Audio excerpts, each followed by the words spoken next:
Toyota, the company that refused to die.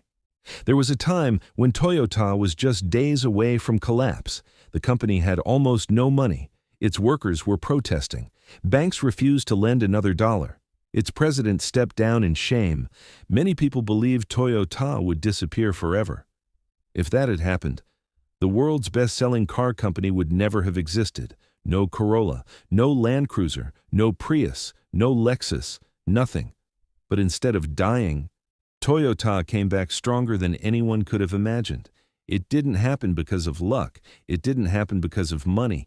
It happened because a small group of people refused to accept defeat, and in the process, they created a new way of building products.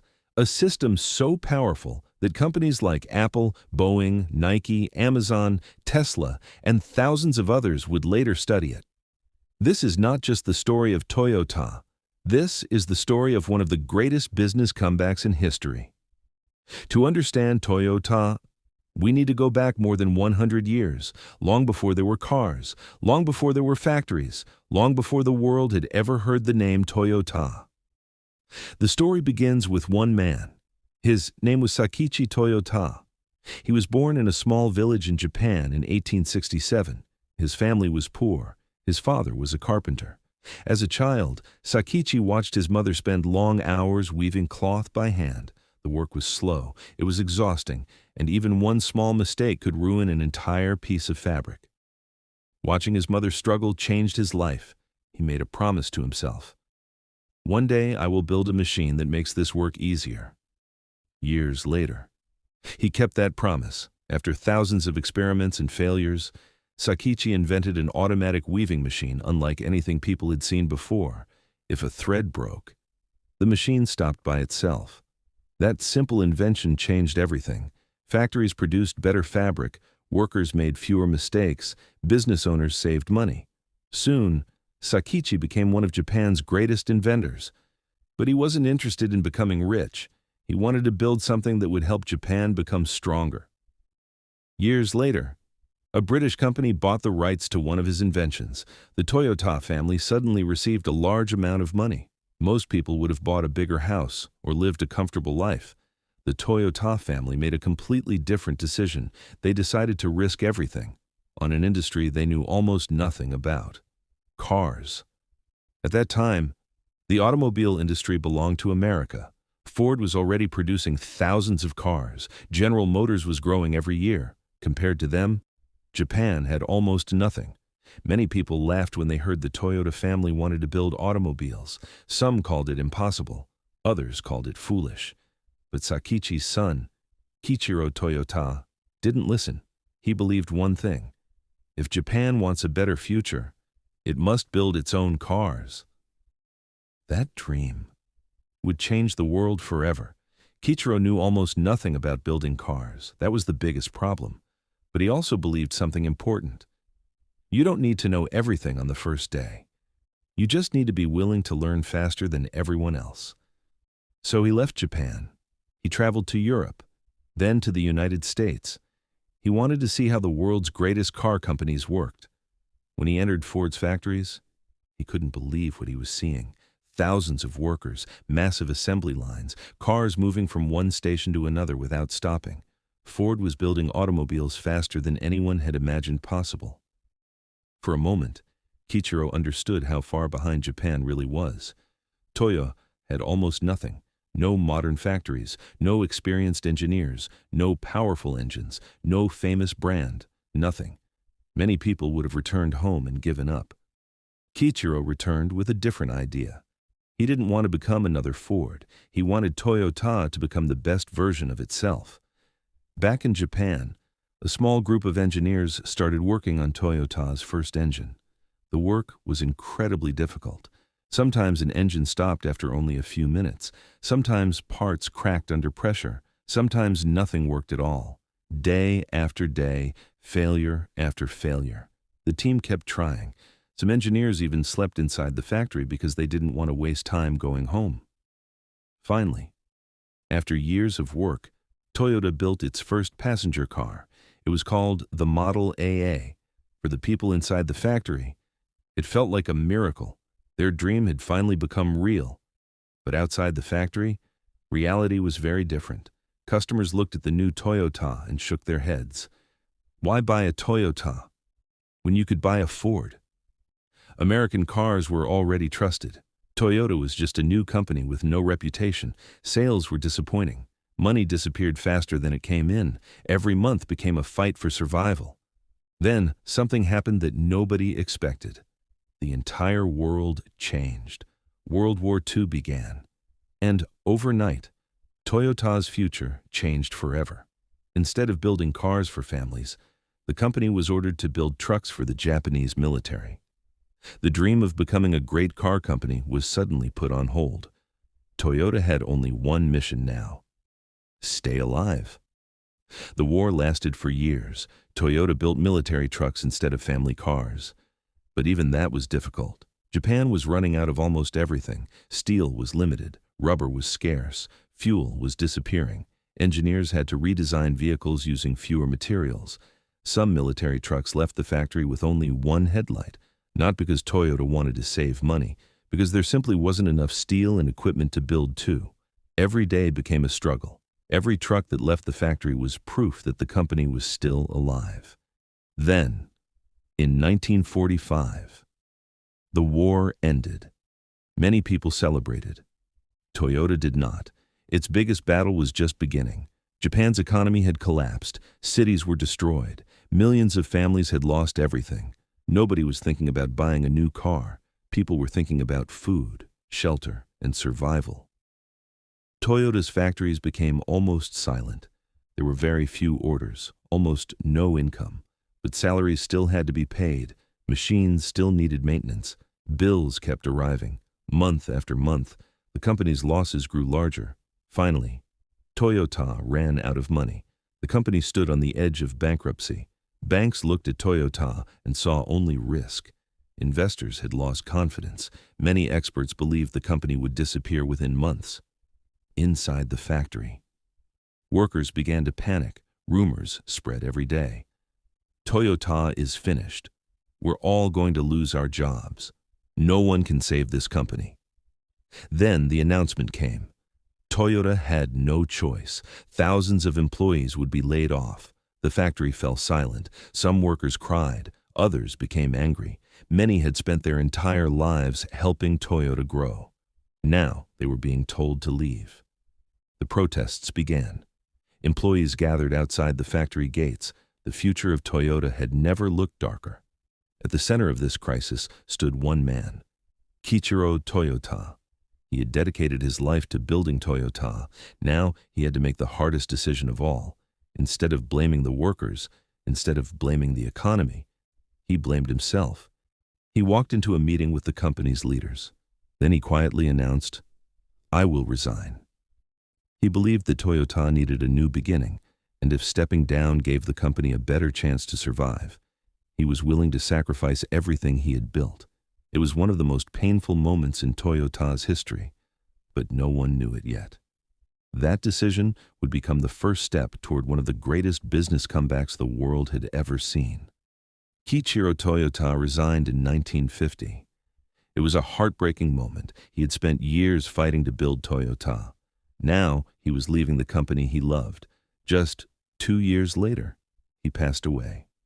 He never saw Toyota become a global giant, but before he left, he planted an idea that would outlive him. He believed Toyota should never stop learning. That idea fell into the hands of a new generation of leaders. One of them was an engineer named Taiichi Ono.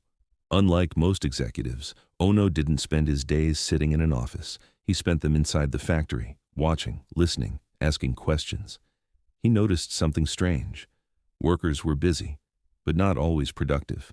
Some waited for parts. Some walked long distances just to find a tool. Some machines stood still while employees searched for instructions. At first, these problems looked small. A few seconds here, a few minutes there. But Ono saw something different. He realized that tiny mistakes, repeated thousands of times every day, were costing Toyota a fortune. Most companies believed the answer was simple: hire more workers, build bigger factories, store more parts. Ono disagreed. He believed the real enemy wasn't the workers, it was waste. He gave that waste a name, muda. Anything that didn't create value for the customer was waste. Waiting, waste. Producing parts nobody needed. Waste. Walking farther than necessary. Waste. Fixing the same mistake twice. Waste. From that moment on, Toyota declared war on waste. Every employee was encouraged to improve something, not once a year, every single day. If a worker found a faster way to do a job, the company listened. If a cleaner workplace saved 5 seconds, Toyota changed the process. If a machine caused repeated problems, it wasn't ignored. It was fixed immediately, little by little. The factory became faster, smarter, more efficient. Then Ono introduced another radical idea. If a worker noticed a defect, he could stop the entire production line. Imagine that. Hundreds of people working, machines running, cars moving down the assembly line, and one employee could pull a cord, and everything stopped. Many visitors thought Toyota had lost its mind. Stopping production meant losing money. At least, that's what everyone believed. Toyota saw it differently. One mistake fixed today prevents 1,000 mistakes tomorrow. Quality became more important than speed, and that single decision would change manufacturing forever. No one outside Japan realized it yet. But inside Toyota's factories, a revolution had already begun. Years passed. Toyota kept improving, not with giant inventions, not with expensive technology, but with thousands of small improvements every single day. Then, the rest of the world finally noticed. In the early 1970s, something happened that no one expected. Oil prices exploded. The world entered a fuel crisis. People who drove large American cars suddenly faced a problem. Their cars consumed too much gasoline. Filling the tank became painfully expensive. Customers started asking a different question. Which car uses less fuel? That question changed the automobile industry forever. Toyota was ready. For years, while other companies had focused on making bigger cars, Toyota had quietly focused on making lighter and more fuel-efficient vehicles. Suddenly, the cars that many people once ignored became the cars everyone wanted. Dealerships filled with customers. Orders arrived from around the world. Toyota's exports grew faster than ever before. American manufacturers were shocked. For decades, they had laughed at Japanese cars. Now those same Japanese cars were taking their customers. Executives from companies around the world flew to Japan. They wanted to discover Toyota's secret. They expected to find futuristic robots or revolutionary machines. Instead, they found something much simpler: workers who cared about quality, managers who listened to employees, factories where every problem was solved immediately instead of being hidden. The visitors couldn't believe it. Toyota wasn't winning because it had more money. It was winning because it wasted less. Soon, business schools began teaching the Toyota production system. Factories copied it, hospitals copied it, airplane manufacturers copied it, even technology companies studied Toyota's methods. The company that had once been mocked by its competitors had become the company everyone wanted to imitate. But Toyota wasn't finished. It was about to surprise the world one more time. In the late 1980s, Toyota made another decision that surprised the entire industry. At that time, luxury cars belonged to Germany. If people wanted prestige, they bought a Mercedes-Benz or a BMW. Almost no one believed a Japanese company could compete in that market. Toyota's executives asked a bold question. Why can't we build the best luxury car in the world? It sounded impossible. Toyota was known for reliable family cars, not luxury, not prestige, not status.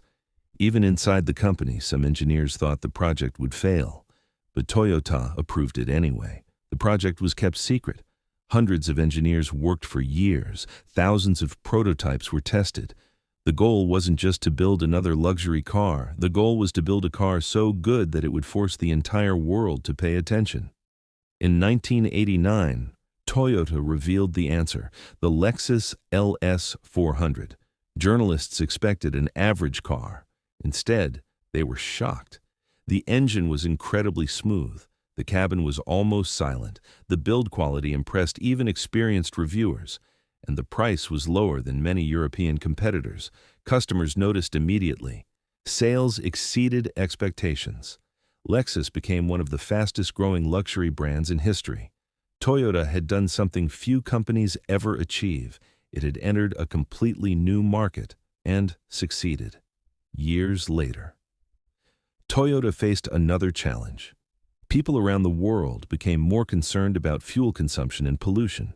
Most manufacturers continued improving traditional gasoline engines. Toyota chose a different path. It invested billions of dollars into hybrid technology. Once again, critics laughed. They said hybrid cars were too expensive, too complicated, and that customers would never buy them. Toyota ignored the criticism. In 1997, it introduced the Toyota Prius. At first, sales were slow, but Toyota stayed patient. Then, fuel prices increased, environmental awareness grew, and suddenly, the Prius became one of the most recognizable hybrid cars in the world. For the second time, Toyota had invested in the future before everyone else saw it.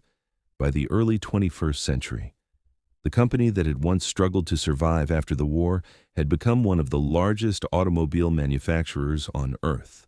Millions of people trusted Toyota, not because of clever advertising, not because of luck, but because, year after year, the company earned that trust. Still, Toyota never claimed to be perfect. When problems appeared, it had to face them, and the way it responded would become another important part of its story. In 2009, Toyota faced one of the biggest crises in its history. Reports began appearing in the news.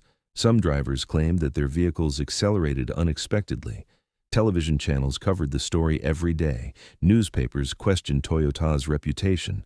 Customers became worried. Within months, Toyota announced recalls affecting millions of vehicles around the world.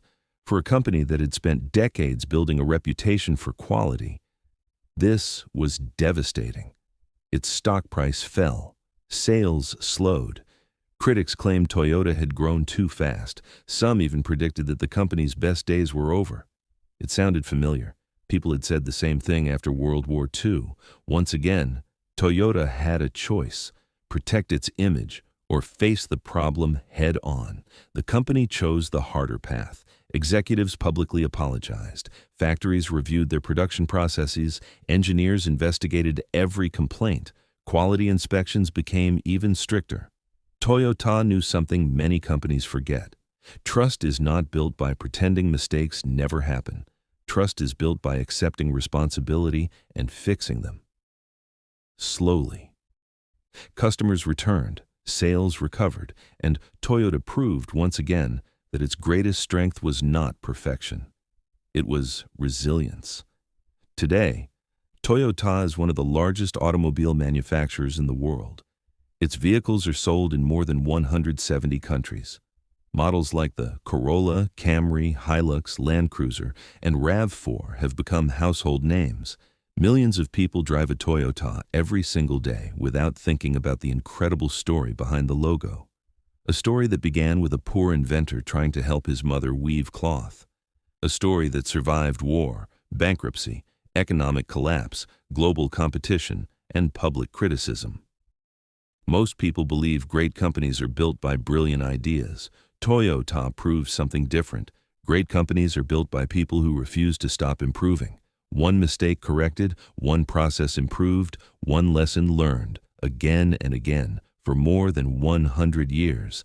That is why Toyota became more than a car company. It became a symbol of discipline, patience, and continuous improvement. The next time you see a Toyota on the road, remember, behind that badge is a story that almost ended before it truly began. A story that reminds us of one powerful truth. Success doesn't belong to the strongest. It belongs to those who keep moving forward, even when the world believes they have already lost. If you enjoyed this story, subscribe to the channel for more true business stories about the companies and people that change the world. I'll see you in the next video.